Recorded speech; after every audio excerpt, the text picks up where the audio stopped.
All right, ladies and gentlemen, welcome back to the channel. We're talking about the Green Bay Packers in tonight's video. Unfortunately, coming off a 22-10 loss on the road against the Philadelphia Eagles in the NFC wildcard round. There's a lot of reasons the Green Bay Packers lost this game in general. We're going to talk about all of it. But, even as a Packers fan, we tend to romanticize things. And at the end of the day, the Green Bay Packers, although they had won 11 total games this season, even with all these Jordan Love injuries, it's a young, dumb, reckless, undisciplined team. That's what they were all season. And that's exactly what they were today. Now, specifics for why they lost this Philly game. I mean, right off the bat, Keyshawn Nixon fumbled. First off, it's helmet-to-helmet contact. It's clear as day. I'm a biased Green Bay Packers fan, but I think if you watch this game, there were a lot of calls that went the Eagles' way that had you scratching your head. And it starts with the first play of the game. Kickoff, Keyshawn Nixon, helmet-to-helmet contact, loses the football, ends up recovering the football, and next thing you know, it's Philadelphia Eagle football. They have a couple of plays, a couple of runs, and Saquon Barkley runs it in, and like 2 minutes into the football game, the Green Bay Packers are down 7-0. Jordan Love also came into this football game injured. That lower body injury, not even the elbow issue that he had because of the last week's loss against the Bears, that lower body injury in week 1 against Philly, I think that plays a really big role in why Jordan Love looked not like Jordan Love of last season, second half Love. But you have a hurt quarterback with an injured elbow. All three of your best receivers are injured. Christian Watson, we'll talk about that in a second. Romeo Doubs went down with a concussion. Absolutely horrible. That was terrible. Jaden Reed got popped and he left with a shoulder injury. Josh Jacobs ended up limping off of the field. We didn't see him really at any other point after that. Pretty much, what would that be? Halfway through the fourth quarter. All-pro left guard Elton Jenkins went down with an injury on the second possession of the game. Two-time All-Pro. I know why the Packers lost, and it's just because it's the worst nightmare. It's how they've looked at their bad side the entire year. I'm rambling. Hit that like button, hit that sub button for daily NFL content. Obviously, I'm a Packers fan, so we post a lot of Packers videos on this channel. If we try and get this one to 100 likes, folks, that would mean the absolute world to me. This is the second youngest team in the National Football League. There were two 14-plus win teams in the Detroit Lions and the Minnesota Vikings in the division. The Packers dealt with a multitude of injuries, specifically that Jordan Love lower body injury in the opener against the Philadelphia Eagles in South America. And it's just, I don't think LaFleur had a good year. I don't think Jordan Love had a good year. Christian Watson, all these injuries. When Christian Watson's not playing, it makes such a big deal. You saw it, Darius Slay intercepted. I think that was Jordan Love's first pick of the game. He threw a deep ball, an out route, one-on-one. It was Dontavian Wicks and Darius Slay. Christian Watson, you make that throw to. Dontavian Wicks, I'm probably erring on the side of caution, and I'm not even letting that go. But my point is, sometimes it's just not meant to be. And I really think it's as simple as that with the Green Bay Packers. They're the second youngest team, but they don't need to be.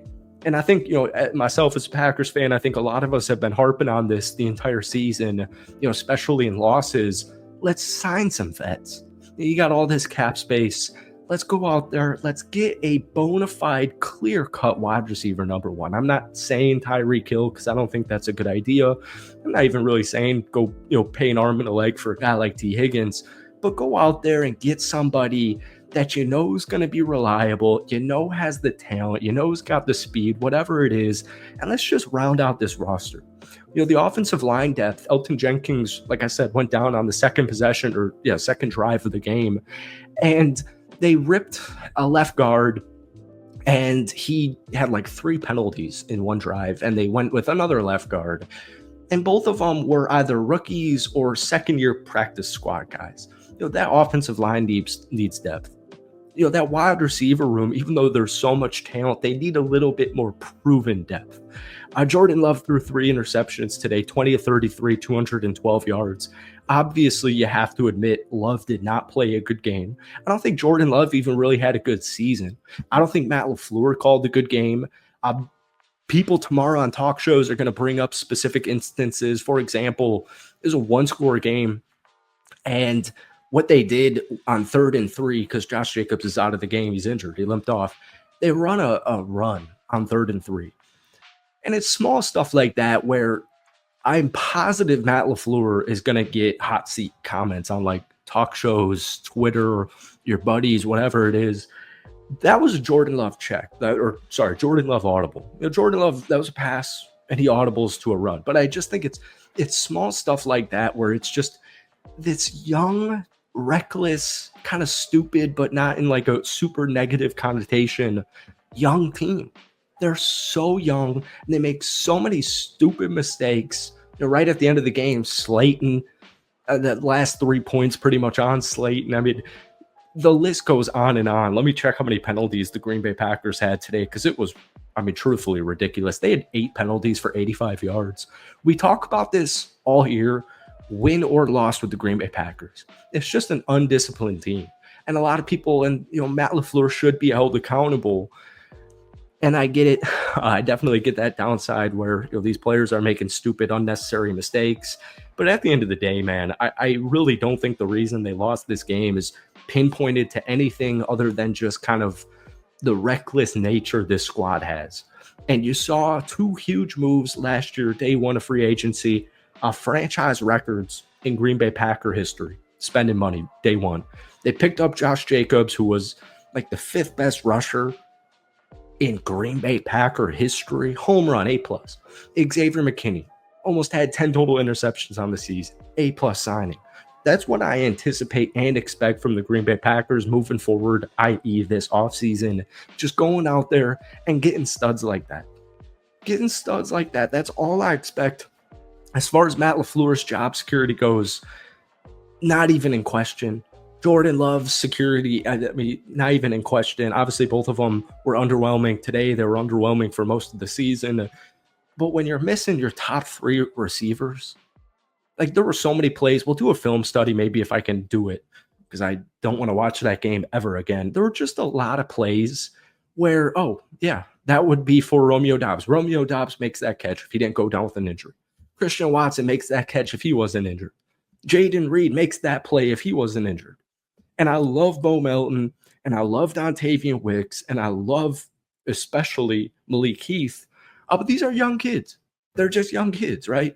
It's not Romeo Doubs, not Christian Watson, not Jaden Reed. So I fully anticipate this team's going to get older. Losses like this and last year, this is stuff you have to go through with the team in order to just see greater heights. That's it for me. I cannot talk about this game any longer. Thank you for watching. Hit that like button, hit that sub button for daily NFL content. And folks, give me your thoughts on the Green Bay Packers who just finished their season. Peace.